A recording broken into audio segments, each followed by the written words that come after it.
ይህ ክልል ከነባር ክልሎች ጋር አብሮ እንዲጓዝና እንዲዘልቅ እንዲሁም ደግሞ ተስተካካይ እንዲሆን ለማድረግ በሚደረጉ ጥረቶች ባለፉት 6 ወራቶች በክልላችን በፖለቲካና በአቅም ግንባታ ዘርፍ፣ በአደረጃጀት ዘርፍ እንዲሁም ደግሞ በፖለቲካ በዲሞክራሲ ባህል ግንባታ ዘርፎችና በተለያዩ ዘርፎች በርካታ ተግባራትን ስናከናውን ቆይተናል።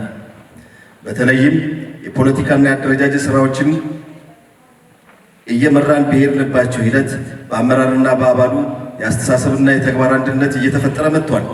ይህንንም እድል በተገቢ ደረጃ በመጠቀም በልማትና በመልካም አስተዳደር ስራዎች የላቀ ውጤት ማስመዝገብ እና የህዝቡን የላቀ ተጠቃሚነት ማረጋገጥም ይጠበቅብናል።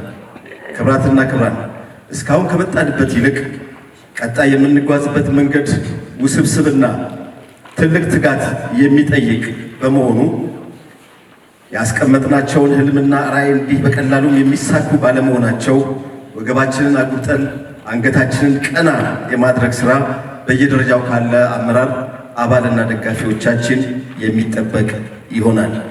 የሀገራችን የዘመናት ድህነት በመናድ ሁሉን አቀፍ ብልጽግና ለማረጋገጥ ቀን ከሌት ደክመን በመስራት ለቀጣይ ትውልድ የበለጸገች እና በዓለም አቀፍ ደረጃ ተደማጭና ተጽዕኖ ፈጣሪ የሆነች ሀገርን መስራት እጣ ፋንታ ለዚህ የብልጽግና ትውልድ የተሰጠ አደራ ነው። በዚህም መድረክ በትኩረት ከምንወያይባቸው ጉዳዮች አንዱና ዋነኛው ጉዳይ በ2018 የምናካሄደው ሀገራዊና ክልላዊ ምርጫ ፓርቲያችን ያስቀመጣቸውን 2 መንትያ ግቦችን እንዴት ማሳካት እንደምንችል በጥልቅ የምንወያይበት ይሆናል። በተለይም የዘንድሮ ምርጫ በሀገራችን እውነተኛ ዲሞክራሲን በመትከል ስልጣን ከጉልበትና ከጠመንጃ አፈሙዝ ይልቅ በህዝብ ድምፅ ብቻ የሚረጋገጥበት ሀገር እንደሆነች ለሀገራችን ባተሌዎችም ሆነ ለላኪዎቻቸው አስረግጠን የምናረጋግጥበት ትልቅ ኩነት ነው። በቀጣይ 11 የሚደርሱ ዋና ዋና ተግባራቶች ላይ ትኩረት አድርገን የምንወያይበት ይሆናል። አንደኛውና ዋነኛው 7ኛው ሀገራዊ ምርጫ ሲሆን፣ ሁለተኛው የፓርቲ አደረጃጀቶችን በተልዕኮ በመፈተሽ ያስቀመጥናቸውን ግቦች እንዲያሳኩ ማስቻል አንዱና ዋነኛው ጉዳይ ይሆናል።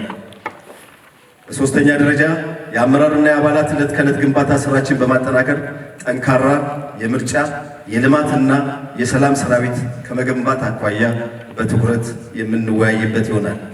አራተኛ የፓርቲያችን ኢኒሼቲቭ በሁሉም የክልላችን አካባቢዎች በተቀራረበ አፈጻጸም እንዲፈጸም ትኩረት አድርገን የምንነጋገርበት የምንወያይበት የጋራ አቋም የምንይዝበት ይሆናል። አምስተኛ የወጣቶችና የሴቶች ተሳትፎ በሁሉም መስክ ሚናቸው እንዲጎላ ከማድረግ አኳያ ትልቅ የዚህ መድረክ አጀንዳ የምናደርገው ይሆናል። ስድስተኛ የዲሞክራሲ ባህል ግንባታችንን በማሳለጥ በምርጫም ሆነ በመደበኛ ስራችን ተግባራዊ የማድረግ ዲሞክራሲን የማስረጽ እንዲሁም ደግሞ የማጥለቅ ስራ ላይ በትኩረት የምንወያይ ይሆናል። ሰባተኛ የሚዲያና ኮሚኒኬሽን ስራዎችን በልዩ ትኩረት በመምራት ህዝባችን ትክክለኛው መረጃ የሚያገኝበት፣ በሌላ መንገድ ደግሞ የተዛቡ መረጃዎችን በተደራጀ መንገድ የሚታገልበትን ነባራዊ ሁኔታ ከመፍጠር አኳያ ሌላው የውይይታችን ቀዳሚ አጀንዳ ይሆናል።